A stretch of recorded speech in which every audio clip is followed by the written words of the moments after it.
I want to show you some cool stuff that I basically just figured out 2 or 3 weeks ago, and we are already having this in production.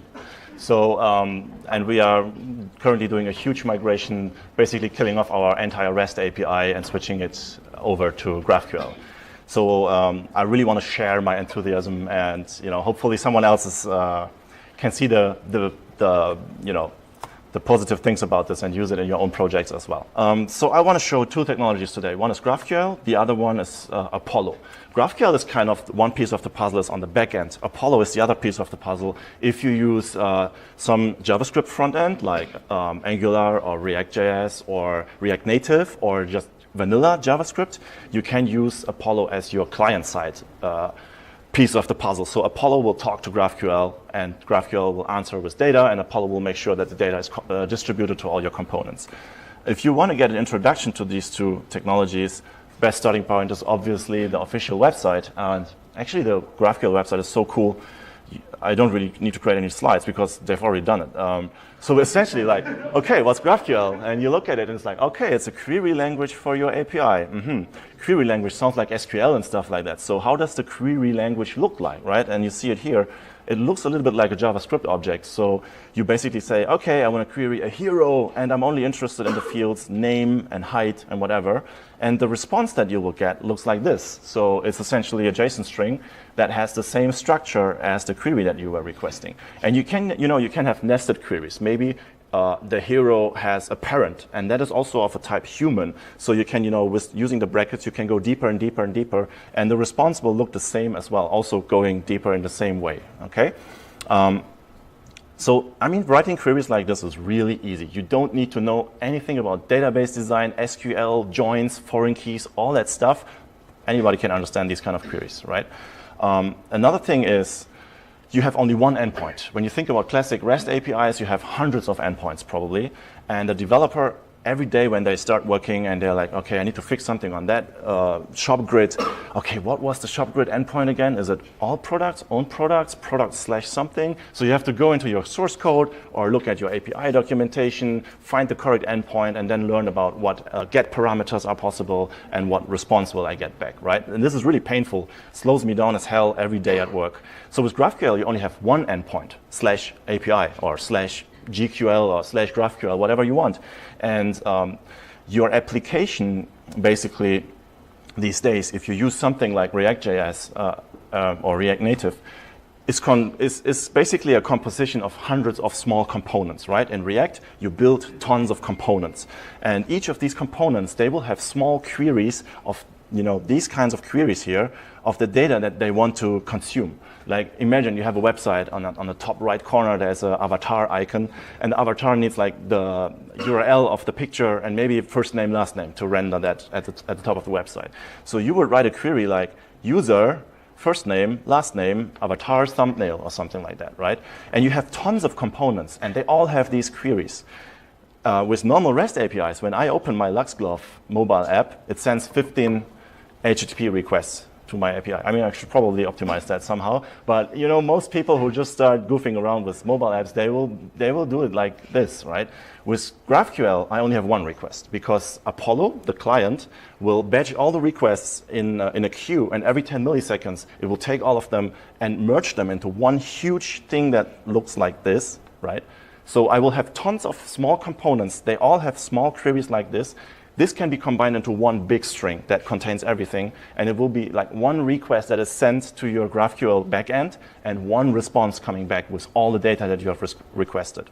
Also, with classic REST API endpoints, when I go to like /products and I get a list of all my products, usually I get like 70 fields. Our database is pretty big these days, and we have lots and lots of potential kinds of information that we store for each product, and my REST endpoint, it returns just everything about that product. Even though when you have the shop grid, what do I see? Picture, price, title. That's it. And then you click into the product, and then you want to see all these other 50 things, right? And here you just define exactly what you want, and what's being sent back over the wire is exactly what you have requested and nothing more. So you not only save requests, which is like HTTP requests have to be built up, it's overhead all the time, you also save bandwidth and you save space on the device because it's lesser data that you have to save in memory, right? So this is pretty awesome. Basically, the people on the back end, and I won't talk about this today, their task is to create the schema, to describe how your data looks like. And it doesn't matter what database you are using. It could be Postgres, could be MySQL, it could be MongoDB, there could be even some endpoints here with fields that you are taking from the Twitter API. So, your API could talk to another API, and you can still query it in the same way like here, right? Because under the hood, on the back end, what people will write in whatever language they use, these things resolve by using normal programming functions. And you can do in those functions whatever you want. You can do a SQL query, or you can do a request to some other endpoint, okay? And because we have this schema here, GraphQL understands what data you have, and there is a small web tool. It's like an IDE that allows you to try out these queries. And while you type, it gives you code completion.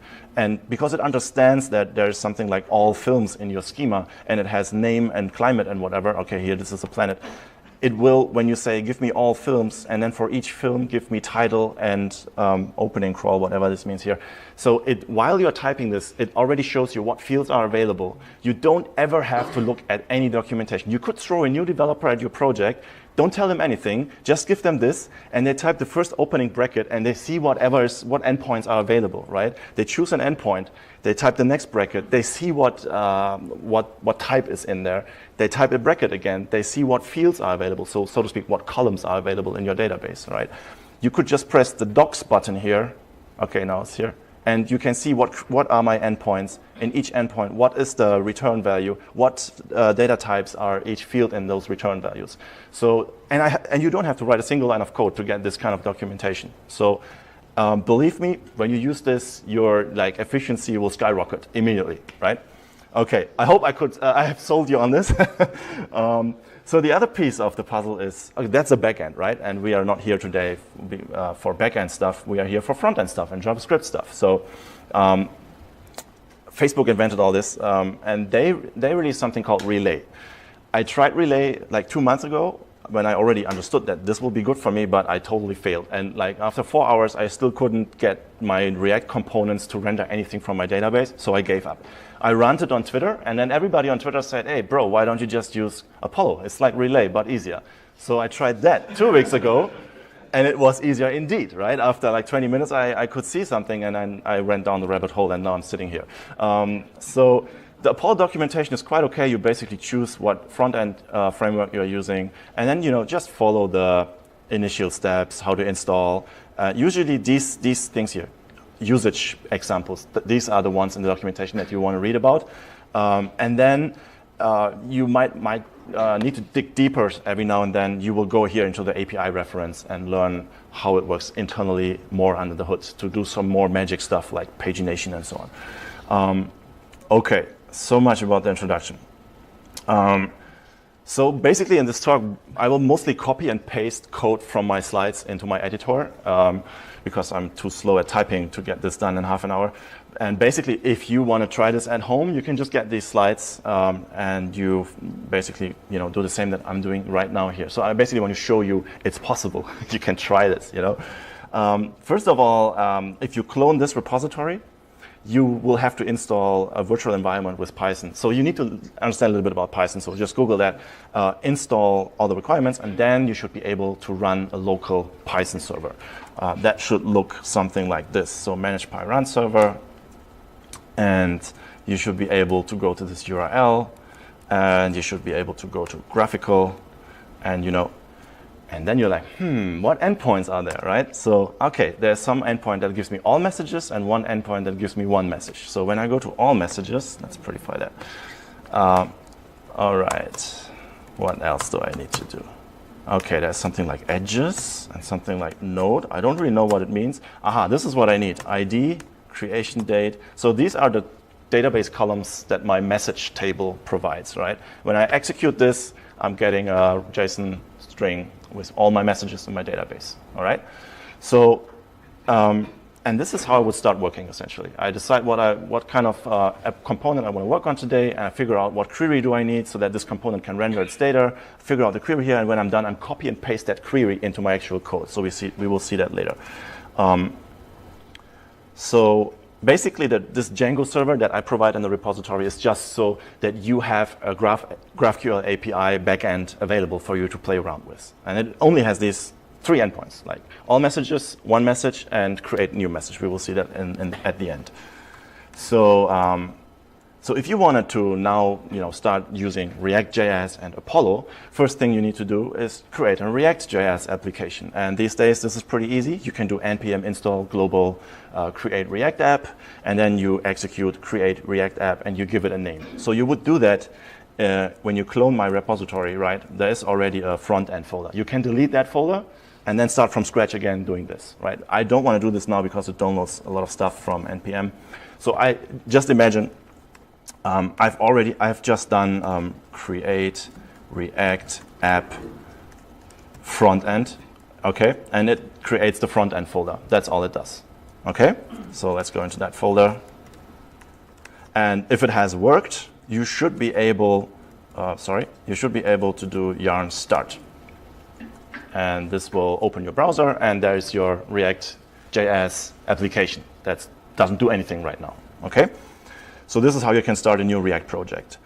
But we want to use Apollo, and I want to show a list of items, and then you click into one item, you see the detail view, and I want to have another page in my app where you can create a new message. So we need 3 pages. And for that, something like React Router is commonly used. So we also need to install React Router. So while you are here in your front-end folder, we are in front-end, you would do yarn add React Router DOM and React Apollo. I've already done that, so I won't do that again. Oh, did I actually do that? Yarn add React Router DOM. Okay, maybe not, I'm not sure.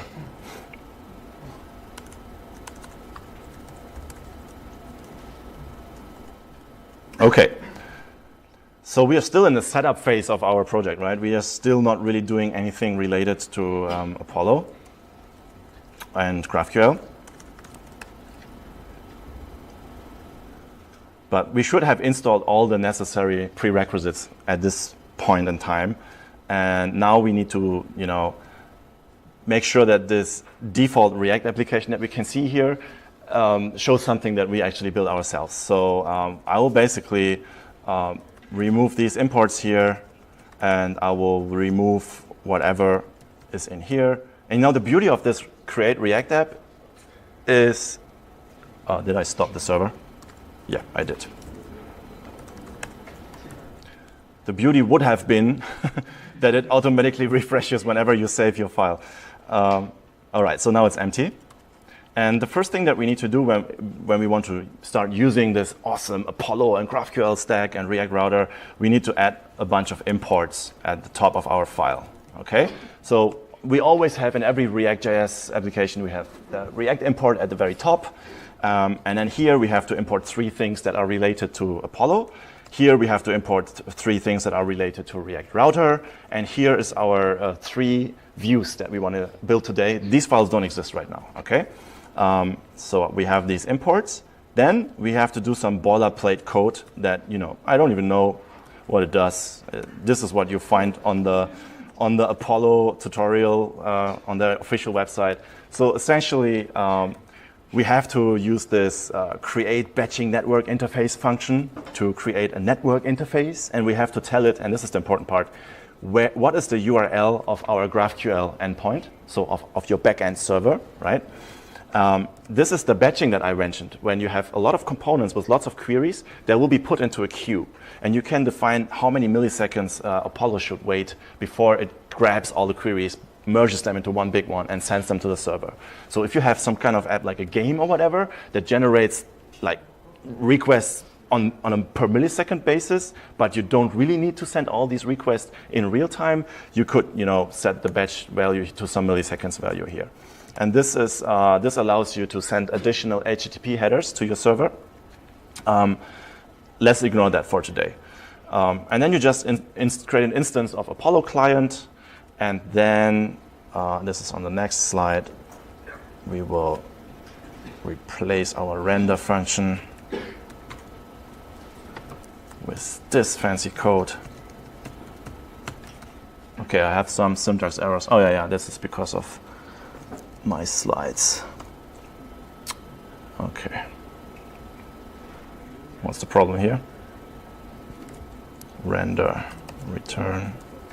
That should be fine. Okay, there's one bracket missing. All right, so we have told Apollo where our API endpoint is, and we have this Apollo client instantiated. And now we essentially wrap our entire React application in between this Apollo provider component. And we pass in the client that we have instantiated into that component. Who cares what this does below the hood, right? It works and it looks beautiful, so just do it. Same for React Router. You basically have to wrap your entire app in between React Router component. Unfortunately, the React Router component can only have one child component, so I cannot do this. This would mean we have two childs, like route and switch, right? We have to put one div around everything. And then here, basically React Router with version 4, with the new API, works like this. If the current URL is / then at this space, at this position in our HTML code, like right behind this div, render the home view component, okay? But if the URL is messages create, then we will render that component. So it kind of switches on and off which component is currently rendered, okay? And this switch thing, let's ignore it for today. It's basically because these two routes here, they could be the same. If you go to messages/create, messages/ID is also a match, because this is a variable part in my URL, right? And maybe /create is the variable part in my URL. So, and then, I was like, hey, why is this displaying both components at the same time? And then I looked into the React Router documentation. I figured out if you use switch, it goes down the list one by one, and if it finds a match, it stops, and it only renders the component that it has found. So this way you can make sure if you have ambiguous routes that could be like overlapping, that it only renders the one that it finds first, okay? So this is like a typical, like all my React applications and also my React Native applications, the outermost entry point of your app looks always something like this. All these kinds of wrapper components that add magic to your application, okay? Okay, so this will still not work because we have been importing 3 files that don't exist right now. So I create a folder, views, and I create 3 files, home view, JS, and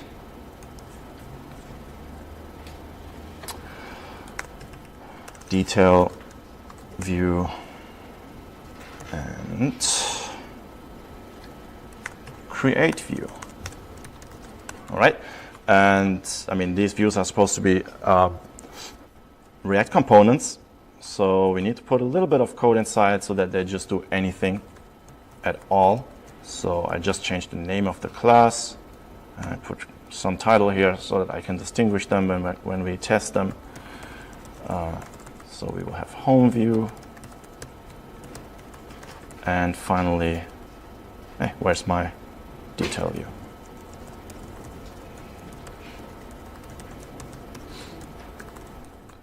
And while I was doing all this, it kept refreshing in the background. Just now there was an error message, right? And now suddenly it's working again. I love this. So I could go to messages 1, and it's the detail view rendering now. I could go to messages create, and it's the create view rendering, right? And I can just go to the home page, and it's the home view rendering. So like our app skeleton is up and running. So this is kind of the painful stuff that took us 10 minutes that you need to do every time you start a new React project. But it's not that hard, right? Okay, so now we can do the exciting things. So we want to learn about Apollo, right, and GraphQL. So first thing we want to do is, how do I query some data? I want to see some data out of my database on my website, right? So let's start with the home view. First thing you do is you import GQL and GraphQL from React Apollo. And GQL is basically, I don't know, it's just like a function that requires this kind of JavaScript string literal. And this is exactly the query that in the morning when I started working, I figured out in the graphical editor, right? You can copy and paste this exact query into here, all right? And then we need to change our render function to actually use the data that we now have accessible in our component. So let me paste in this new render function. So, all right, so who has used ReactJS? Let's quick show of hands. Oh, wow, that's good. That's like maybe 60%. So most people will be familiar with this kind of syntax.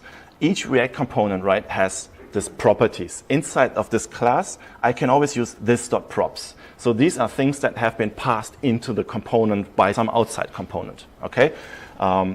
So basically, like if I would do something like this, div info equals hello, then, and let's say this was my own div component, then I could do this.props.info inside of my own div component, right? So this is how you have to imagine how the properties work. And because of GraphQL, we will have a field called data. Like we will have this.props.data available in our component because we enhanced our component with GraphQL, with Apollo, okay? And the cool thing is data is another JavaScript object that has lots and lots of information in it. And one part is loading. So while your request is still in flight, loading is going to be false. And when the request came back, loading is going to be true. And when the request came back, loading will turn to false, right? And every time a property changes, the render function will be called again. This is how React works. So in the beginning, when you first load your page, there is no data. So the query will be sent, loading will be true, and we will just return some, loading stuff. This is kind of like when you go to the Facebook homepage, you can see in the timeline that there are these gray boxes, like these fake posts, while it's still loading. And this is the kind of stuff that you would return here, right? You would return some kind of fake representation of the data that you will show soon, but it's not there yet, okay?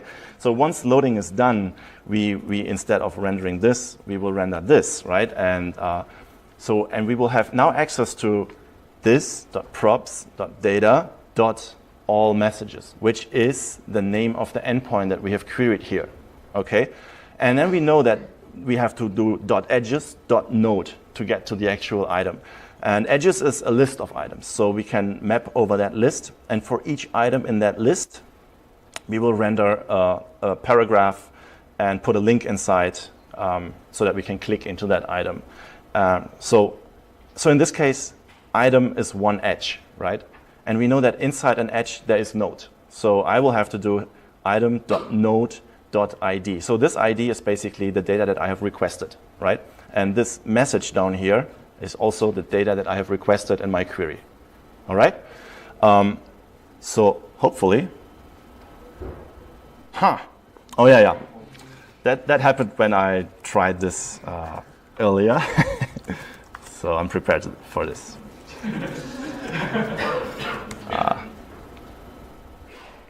I'm not prepared for this. Loading undefined. Oh yeah, of course. Yeah, we need to go to the next slide first. Or actually, we need to paste everything in this slide.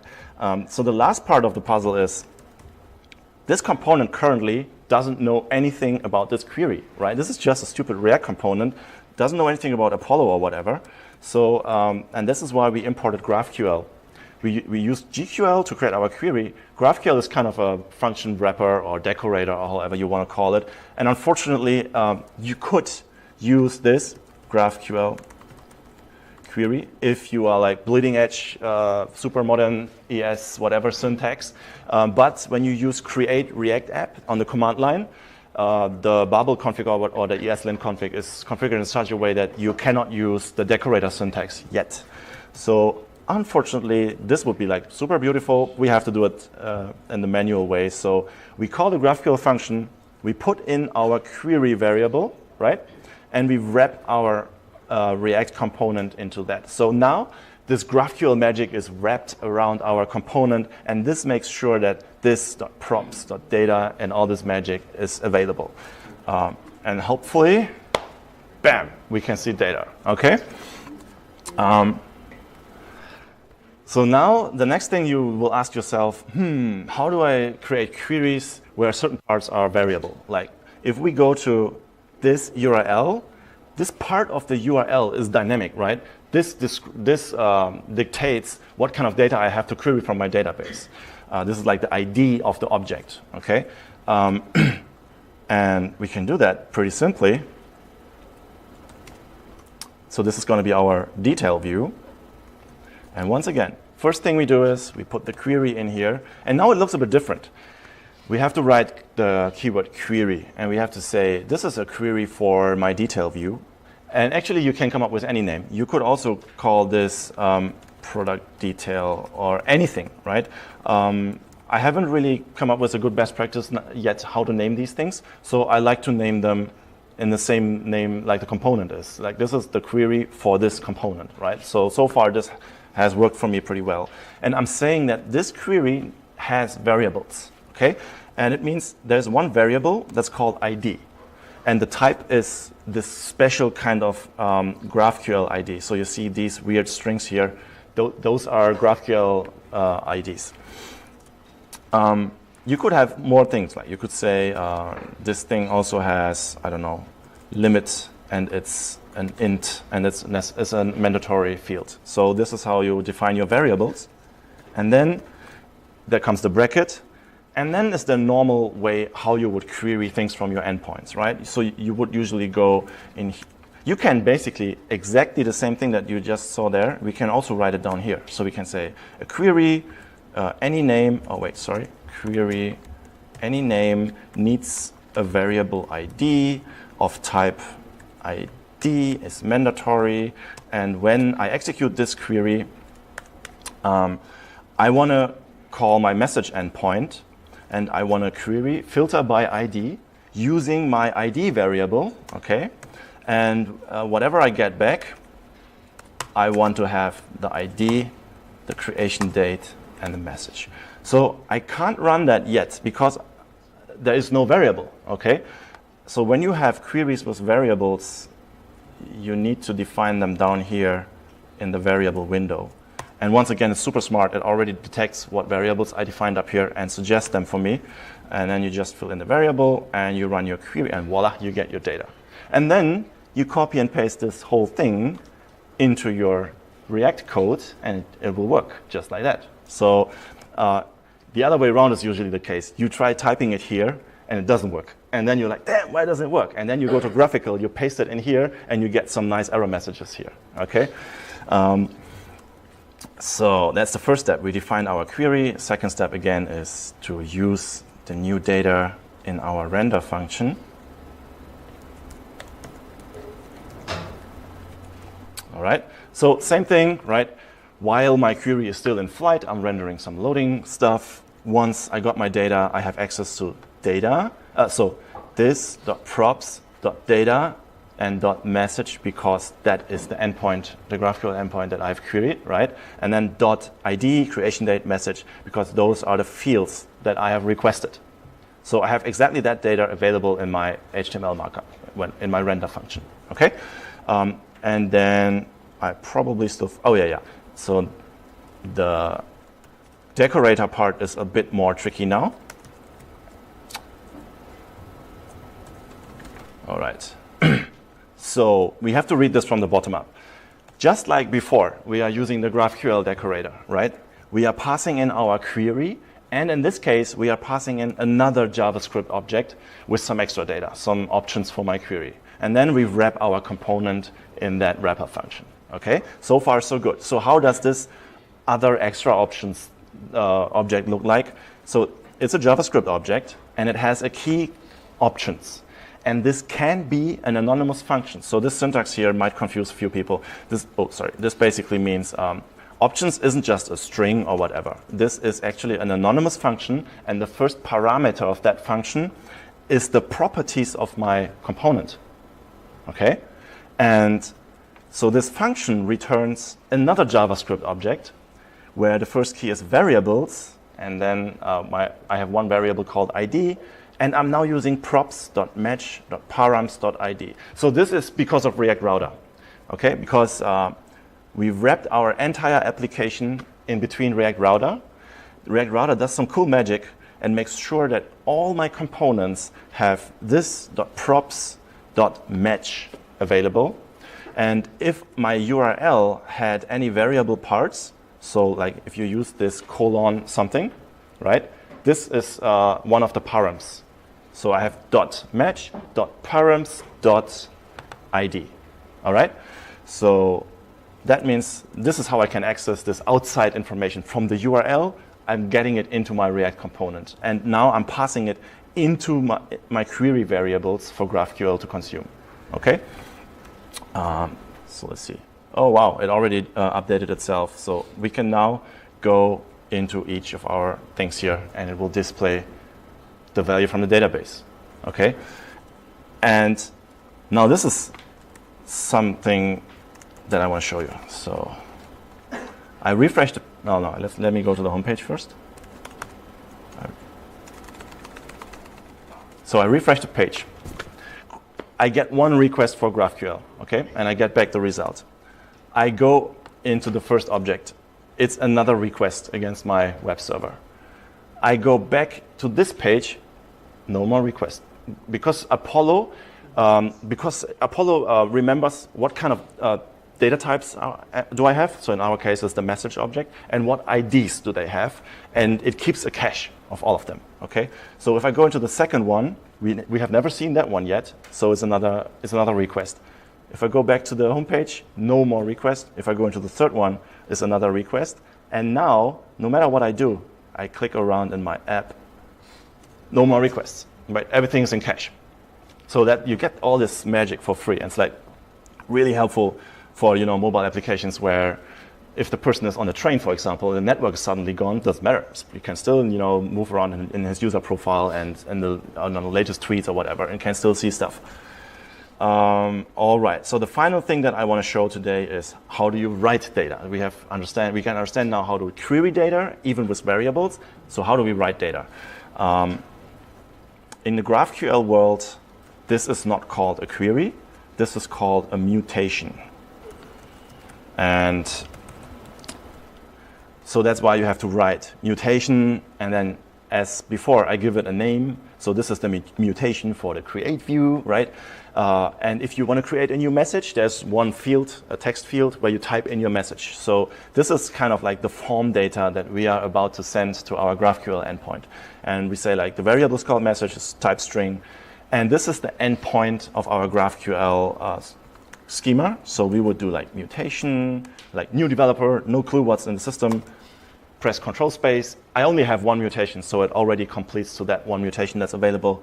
I press brackets. It already tells me you need to provide a message, right? Let's say test. And when you send a request to your mutation endpoint, it comes back with a result as well. So what is the result? It has two fields, actually, form errors and a message. And we know that a message is also part of our schema. So we might only want to have the ID because, I want to save the message, get back the new ID, and then you could like refresh the page and go to the newly created detail view of that ID, okay? Or actually in our case, I would just go back to the home page. So, you can try that. Hey, wait, this shouldn't work. Oh no, of course it works, yeah, because I provided my variable here already. Okay, so,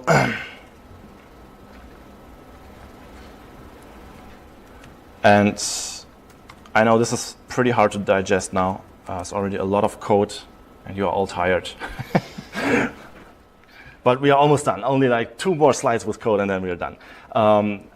In my component, I will define a submit handler. So when the form is submitted, I need to do some magic, right? And first of all, I will prevent whatever the normal HTML form would do. I will just stop that event. Then I just use the HTML form data API to fetch all the data from my input fields. There's only one field. It's called message, right? And now, because of Apollo and because of the decorator that we will use at the end, we have this .props.mutate available, okay? Because this is a mutation. And we provide the variables that are necessary. We have defined that our mutation requires a variable. So we pass in that variable by using that form data thing again. And this is a promise. So when you call mutate, it's a promise. When the promise resolves, so you say .then in the end. Oh, sorry. What have I done? Okay. When the promise resolves, you get access to the return query here, right? So you get access to res.data.create message, and then there might be something in form errors, or maybe not if there are no form errors, and there might be something in message if you successfully created a message. I think if I don't provide any text here, there is something in form errors. Please provide a message. Okay, I designed the GraphQL backend that way. So I will basically just check if there are no form errors, I will redirect to the home page. If there are form errors, you would usually use something like this.setState errors, and then you put the form errors in here. So when you set the state, your component re-renders, right? Then you would, put some kind of form errors component down here. So when the component re-renders, the form error appears. Okay, so this is it's really up to you how you actually display the form errors in your application. Okay, so that was the submit handler, and then, like in the other examples, I will replace the render function with something more meaningful. So I'm essentially just displaying a simple form like this, just one form and one button, right? So this is a very normal HTML form. It has 2 HTML input elements inside, and it has this onSubmit handler here, which is the function that we have created up here. Okay. Yeah. So, and before this works, we have to wrap our component in the Apollo decorator, and we have to remove the export default here. So this is the same thing as before, right? We use the GraphQL decorator with this query, or in this case with this mutation that we have created, and we wrap our component inside. So now, hopefully, there it is. It works.